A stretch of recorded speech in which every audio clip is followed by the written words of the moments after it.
Okay, thanks, Jane. My name is Kate Mulligan. I'm with Toronto Public Health, the Healthy Public Policy Director. I'm going to introduce our active transportation demonstration projects. And my colleague Ryan Whitney from the Toronto Centre for Active Transportation is going to get into some of the details of the project. But before we do that, I just wanted to step back and introduce the role of public health, why we are becoming involved increasingly in issues of active transportation at the local level.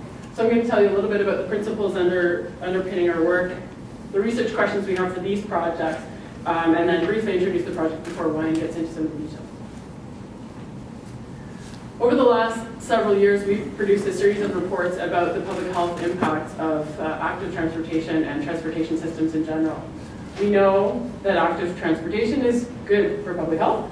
It has health benefits that include reducing cardiovascular disease, obesity, diabetes, and even certain forms of cancer. And what's more, people want to live in walkable and bikeable places. We know that the urban environment does have an effect on public health, and that people who live in more walkable and more bikeable types of places tend to be healthier.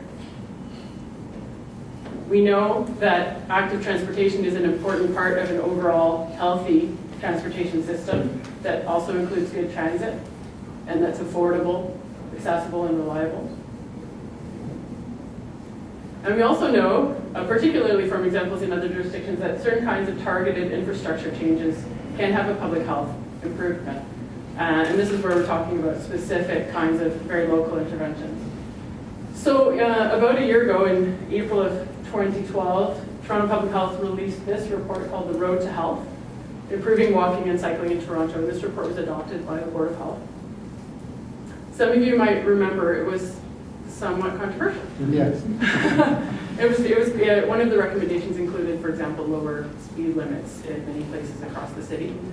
And so in response to the report, the Toronto Board of Health asked us to work together in collaboration with the General Manager of Transportation Services to introduce a pilot program that would address some of the measures that were recommended in that report. So instead of necessarily recommending that these be implemented wholesale citywide, let's give a few of them a try. Things like reduced speed limits, traffic calming, safer intersections, and so on in selected areas, as identified through public outreach and consultation, and an evaluation of public safety and transportation needs. So this is our mandate for the project. What we really want to know is, can any of these have an effect on improving public health here in Toronto? And more particularly, we want to know, are these feasible here in Toronto? And as I mentioned, are they effective? We want to know how you go about getting them. We're public health professionals, we're not urban designers or planners.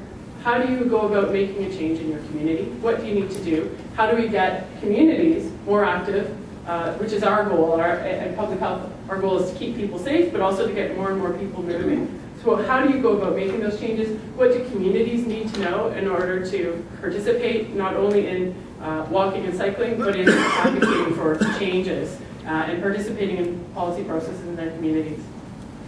So we've selected 4 communities to be part of this active transportation demonstration program. And these included a range of different kinds of environments in the city. Ryan's going to talk about 2 of them. Our project activities are going to include partnership building, particularly across City of Toronto divisions, but also with our community partners and residents. They're going to involve community engagement from the get-go. And again, this is something Ryan will speak to. They'll involve an analysis of different kinds of potential interventions in local areas. And by local areas, I should clarify that we're not talking about just intersection or point black box interventions, but more neighborhood scale kinds of interventions. For example, slow zones. And finally, that policy analysis that I mentioned, so that we can understand what are the current processes and what are the barriers to making changes in local communities. So I'm going to leave it there and let Ryan take over and talk about the project.